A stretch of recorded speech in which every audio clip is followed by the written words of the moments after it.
All right, we're here for the next episode of Who Is, and up next is Clancee Pearce. Clancee Pearce from 45 metres out is online. Unbelievable Docker lead. Clancee, so we're going to start with your childhood. Can you tell us where you grew up? I just grew up in Eden Hill, which is a small suburb next to Bassendean and Midland. Move on to your dad, Des. Can you tell us a little bit about him? Yeah, Dad's been me and Dad are pretty close, I think. Yeah, he's always been there. He's always coached me in junior football, and he's always supported me through some tough times. Obviously being delisted at the end of 2011, he was always there. He's a taxi driver, so he's not anything special. He's just a hard worker, so I try and model myself and my life to what he does, and he's obviously worked hard for what he's got today, so I kind of want to follow in his footsteps.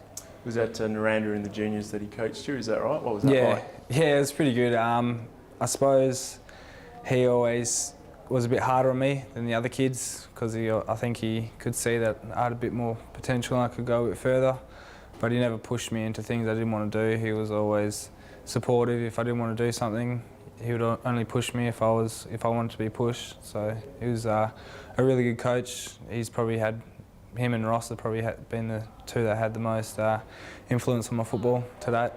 Pearce from outside 50. Clancee, well, he was on the overflow and he kicked it. Ahead of Multicultural Round this week, a lot of people aren't aware about what your heritage actually is. Can you fill us in on that? A lot of people think I'm Indigenous, Aboriginal, but I'm not. My mum's originally from India, the northern part of India. I'm not quite sure where from, but she came over here when she was 8 years old, so she obviously was born overseas. She's very quiet and to herself. She doesn't really like the big crowd, so she likes watching on TV. She always watches every game or listens on the radio. Yeah, I try and get her to the games, but she doesn't really like the crowd, so she'll just watch on the TV, and she's always supportive, always calling me and asking how I am. So yeah, I try and get around and see her as much as I can. Yep.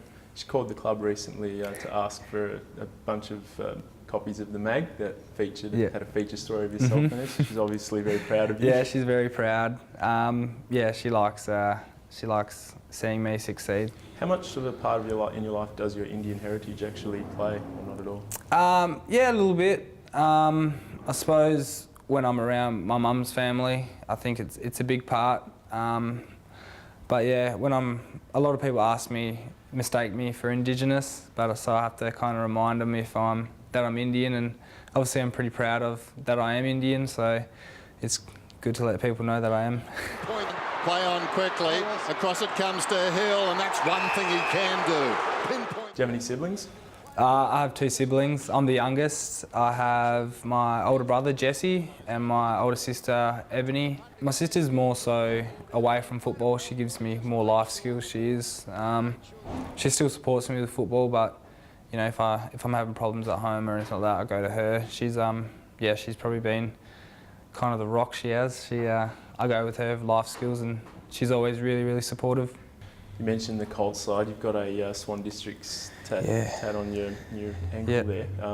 You were a member of a very good Colts side. How many players actually went on to play AFL from that team? We had a fair few. I think it was 12 or 13 went on. We had Nick Nui, obviously, is playing at West Coast, Alex Rance, David Allard, those types of guys that went on to play. Todd Banfield, he plays for Brisbane. Yeah, we won the premiership against Matt DeBoer's Claremont in 2007, and we went on to win it 2008 as well. So back-to-back Colts premierships was good, and I was lucky enough to play in the 2010 Waffle, the actual league side, winning by a point against Claremont, which Andrew Cracker obviously played in. He played probably one of the best games I've ever seen in Waffle level. So that was I've had a pretty good time at Swans. They're a really good club and really supported me over the journey they have. You love animals? Yep. Love animals. Yep. Tell us what you're currently doing involving animals. Yep. Obviously, I've dedicated 20 Mondays through the AFL Sports Ready program. So every Monday I go out to the RSPCA and obviously help with the animals there and help, feed the animals, walk the animals, And then the other side, community education and stuff like that. So just learning about the organisation and how they work. And your girlfriend, is it Jess? Yep. Yeah. How did you guys meet? When did you meet? We met, probably about this time last year. So it's all moved pretty quick. Everyone says that to us.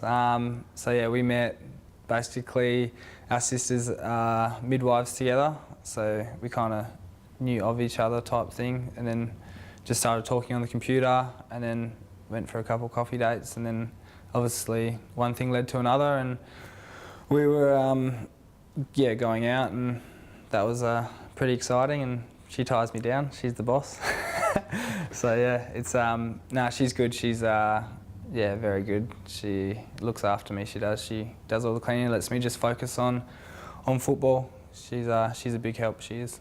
And you both have some very good news. Yeah, Do you mind sharing with us? Yeah, she recently fell pregnant. I should know, shouldn't I? About 12 weeks now, so bit of a shock at the start, but hopefully we can be good parents. So that's hopefully we just have a healthy baby and we can be good parents. So that's the news for everyone to hear. Yep. And you mentioned earlier that you bought a house. Do you mind just elaborating a bit more about where it is and how you got it?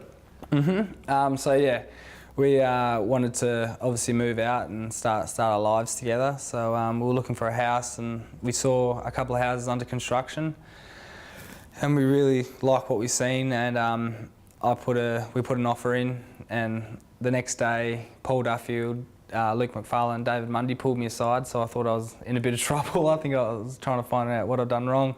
And they go, "Oh, we realise you put an offer on a house." And I go, "Yeah. How do you know that?" And they're like, "Oh, it's our house." So they've looked after me. They've been pretty good through it all as well. So thanks, boys. Great.